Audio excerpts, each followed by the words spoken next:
Recently, Supreme Court in the case of Rajesh Jain versus Ajay Singh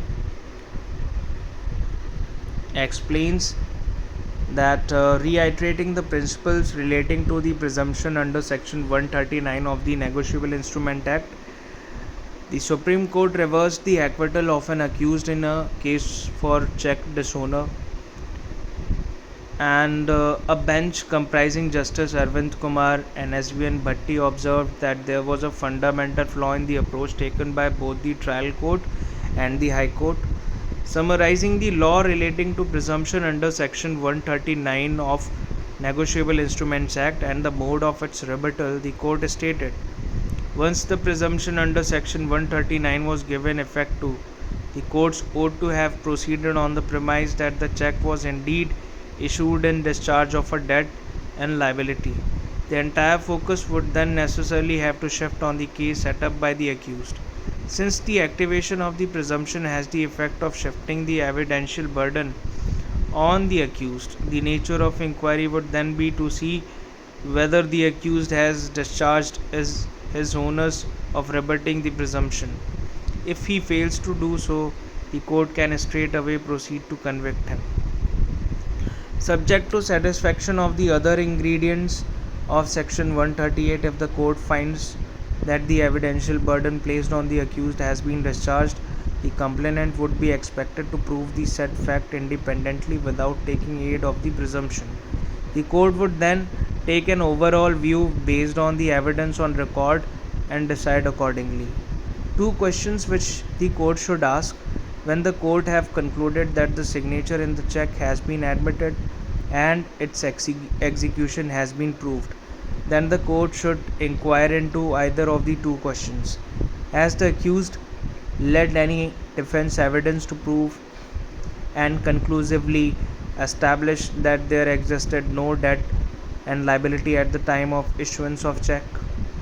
Second, in the absence of rebuttal evidence being led, the inquiry would entail: has the accused proved the non-existence of debt and liability by a preponderance of probabilities by referring to the particular circumstances of the case? Referring to a category of precedents, the court reiterated that as soon as the complainant proves the execution of the cheque, the burden of proof shifts to the accused by virtue of section 139. Until this evidential burden is discharged by the accused, the presumed fact will have to be taken to be true without expecting the complainant to do anything further.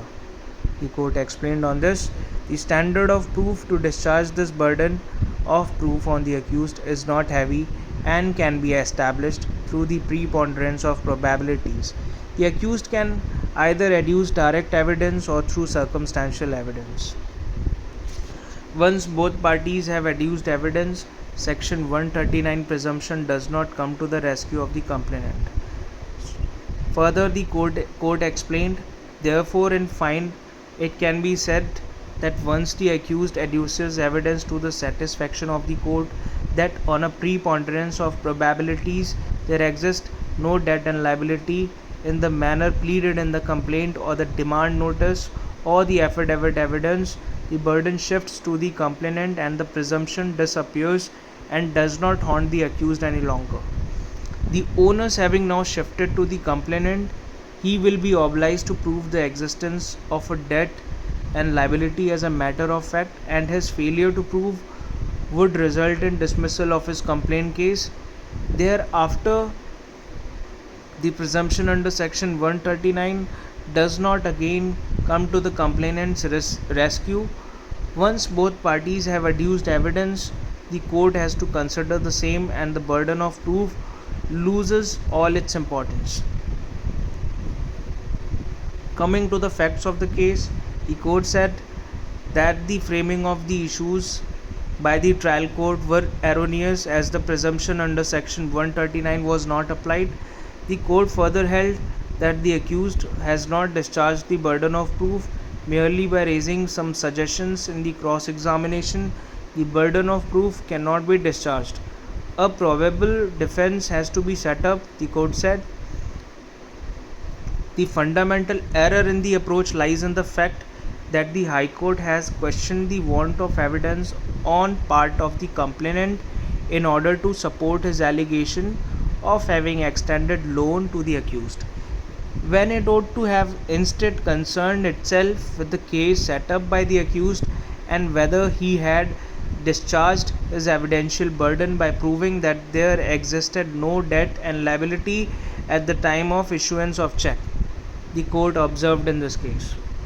Now, setting aside the judgment of the trial court and the Punjab and Haryana High Court, the Supreme Court convicted the respondent accused with fine of twice the amount of the cheque, namely 13,90,408, failing which he shall undergo simple imprisonment for 1 year. So that's all in this case. Thank you.